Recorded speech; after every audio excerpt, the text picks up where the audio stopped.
certain fear hangs over the town these days due to the mysterious murders of Ryan Dinger, Ethan Sue, and Bill Adamson.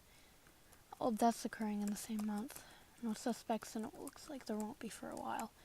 I mean, who do you point the finger to in a town full of the dullest people you'd ever meet? None of these stereotypical Minnesotans could hurt a fly without saying, "Sorry, eh?" I hear a distant knock come from the garage door. I jumped a little at the sudden disturbance of quiet in my empty house. I stand up from my place at the dining room table and walk over to the set of stairs leading to the main entrance of the house. I look down the staircase to the door that connects the garage to the house. I don't see any shadows moving about, so I assume maybe the garage door is locked. I walk down the staircase sluggishly until I hear another set of knocks. This one a bit more panicked. The hairs on the back of my neck stand upright as I get a shiver down my spine. I walk into the garage hesitantly, and I arrive at the door. "Hello?" I call out. Now they're pounding on the door.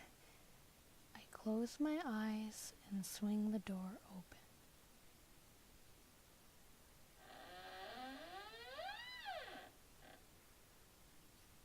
"Charlie?" I asked. Charlie ran into the garage and shut the door behind him. I was confused. "It's 10 o'clock at night. What are you doing out so late?" I asked him. I noticed the cut across his arm. "He's after me," Charlie blurted out. "Who?" I asked. "The guy." Charlie looked like he was searching for something to say, trying hard to find the right words and put them together somehow. "The Iron Hill Killer?" Charlie finally said it. News headlines flashed across my mind. Oh yeah, that's what they called them. The Iron Hill Killer. That was the name of the small town, after all. Oh yeah, name a murderer after the town the murders take place in? How original. They couldn't have been a little more creative. How annoying. "Call the police," Charlie yelled, snapping me back into reality. Okay, I said, pulling out my phone. "Tell them 32 Adams Street, right?" Charlie said. "Yeah," I replied. Charlie knew everything about me. Things sometimes I even forgot, including my address.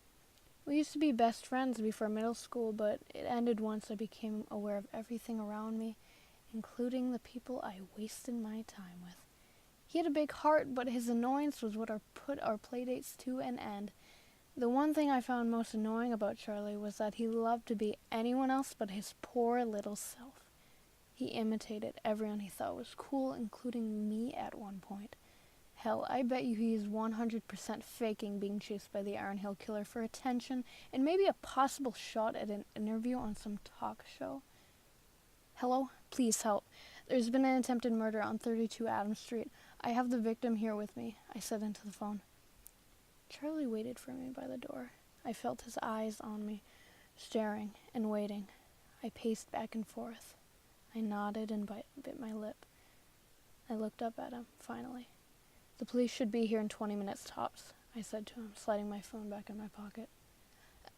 "Can we go inside? I'd like to clean this up," he said with a forced smile. I nodded, and we headed inside. I locked the door behind me. He already knew where the bathroom was. I watched as he made his way upstairs and into the bathroom where the cleaning supplies was. I made my way upstairs slowly and hesitantly. I just wanted him out of my house. I was tired and not ready to put up with him. I heard him banging around in the bathroom looking for a Band-Aid or some shit. I rested my face in the palm of my hand inside. "Can you come help me?" he asked from the bathroom. "Yeah," I replied. "I don't know how to properly clean and patch up a wound like you would. You're in anatomy, right? I know you took an anatomy this class this semester, right?" My face twisted with mixed emotions. I didn't tell him anything about my school schedule. "Just run it under some hot water or something," I instructed. "I'll be in the kitchen when you're done." I walked in the kitchen and plopped down on a stool that sat waiting for me. I rested my elbows on my knees and chin in my palms. I stared off into space, getting lost in thought. Charlie was definitely acting suspicious. He was acting too calm. I know him, well, more knew him, but I always remembered how scared and panicky he was. I know a lot can change over time, but I feel like him of all people would not be this calm after a close call with a serial killer. Charlie walked into the kitchen with an arm wrapped up and taken care of. "Can I have a glass of water?" he asked me. "Sink's right there. Cups are in the cupboard," I said, still staring off into space. He walked past me and out of my view. "Hey, Charlie," I called out in a monotone voice. "Yes," he said, turning on the faucet. "How did you know I took anatomy?" I asked. "Overheard it from a classmate," he said. "I think that's a little weird since it's a senior class and we don't have any sophomores who'd see me there." I paused. "Charlie, I can see you holding our steak knife in the reflection of the living room window."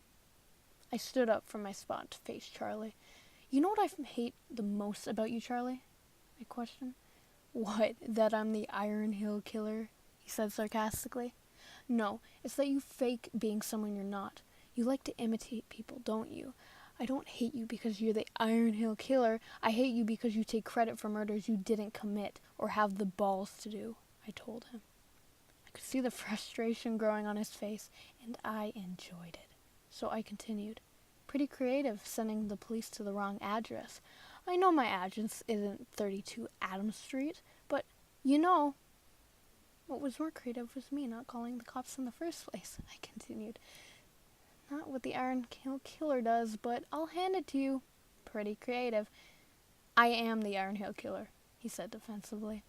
"Then you know they kill using an axe, not a steak knife," I growled. "To be more precise, one with the last name Paris engraved in the handle." I seen the look of fear wash over his face. It clicked. It finally clicked. His eyes widened.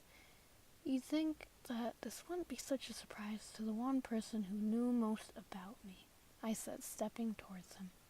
He stood watching me like a deer caught in the headlights. He could only watch as I pull out the stained axe from behind my back right. "You know, out of all of them, Charlie, I think I'm going to enjoy killing you the most."